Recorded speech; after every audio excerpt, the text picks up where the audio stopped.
Professor Rob and my fellow speakers on the dais and distinguished guests here, students and faculty of XIDAS.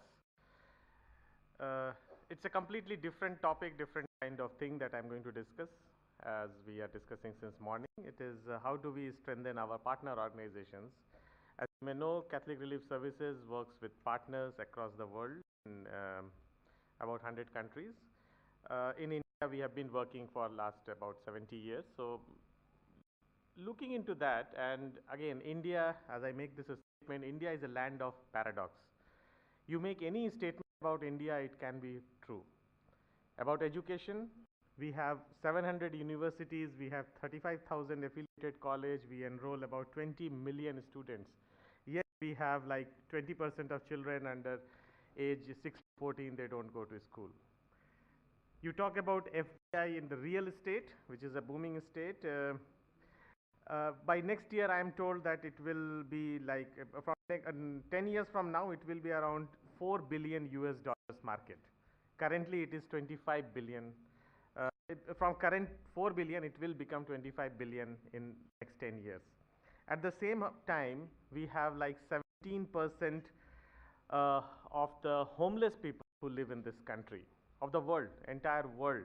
70% of homeless who live in this country, which is about 170 million people.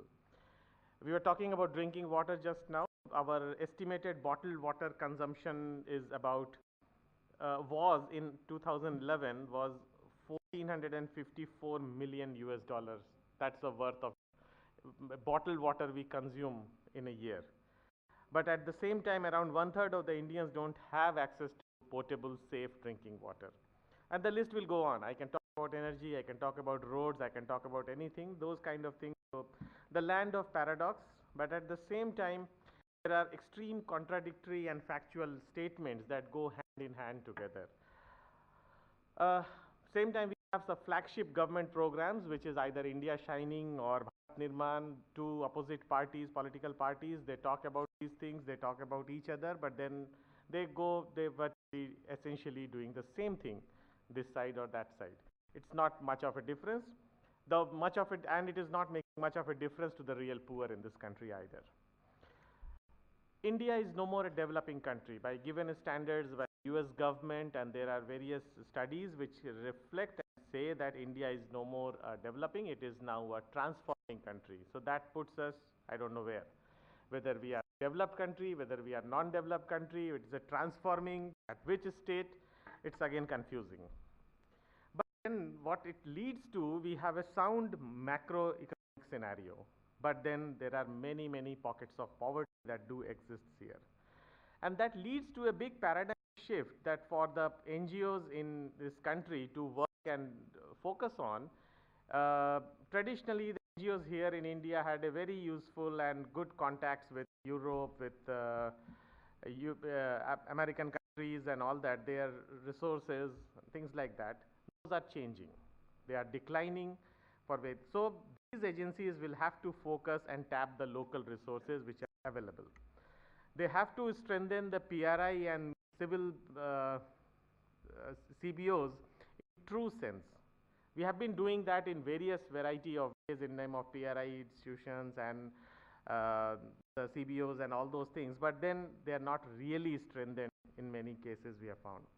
We have to negotiate with government on challenges. The NGOs generally run away with government for working with government. Those who work, they don't work with actually the siphon of the money. We also have the NGOs, the partners will also have to ensure proper implementation and fund utilization. These are the two places where it is not happening. Either the money is not there or the money is improperly utilized. And we must work in a true sense again to complement to ensure the efficiency of government. Most of the United Nations money in this country now are channelizing to ensure the efficiency of the government rather than giving funds to run a program. So what are the steps? We took strategic decisions, and then we thought that there is much needed that our partner agencies get some organizational development facilitation process. We need to enhance our own skills and also skill assessment development for partners. We began this a joint effort as pilot with CARITAS and CRS. CARITAS is the, again, Catholic Bishops Conference of India, the social wing of their body in India. We started with 9 dioceses. DSSS is Diocesan Social Service Society, those who don't know. 5 in southern India, 2 in central India, and 2 in northern India.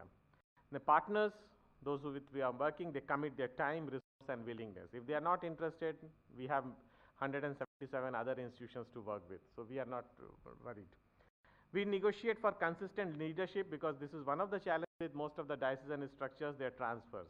Every 3 days, 3 years, 1 year, they get transferred, and that's again a big problem. We proposed a tool that was developed by CRS, and we also proposed to develop locally available resource team. Like if we are working in Madhya Pradesh, the resource team should essentially be from the state itself, so that there is a long-term handholding which is available to them. And the key features here are these two, which is I just highlighted. The partners commit themselves, and we develop the resource teams. And we focus and build and capitalize on their local strengths and plug the gaps. The locations, if I just may say, these are the various locations in all these 9 places. 5 in south, 2 in this state, and 2 in Bihar, Patna and Betia. This is the framework that we have realized that any organization that will develop needs all these 9 areas, and they are not in order. Just to make it presentable, I am making it in order, but anything can be first, anything can be ninth.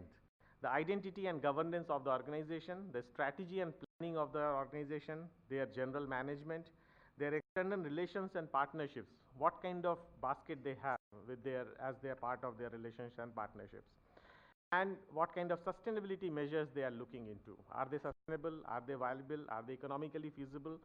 Then human resource management, what kind of learning they have? Do they plow back their learning back to their programs? They do.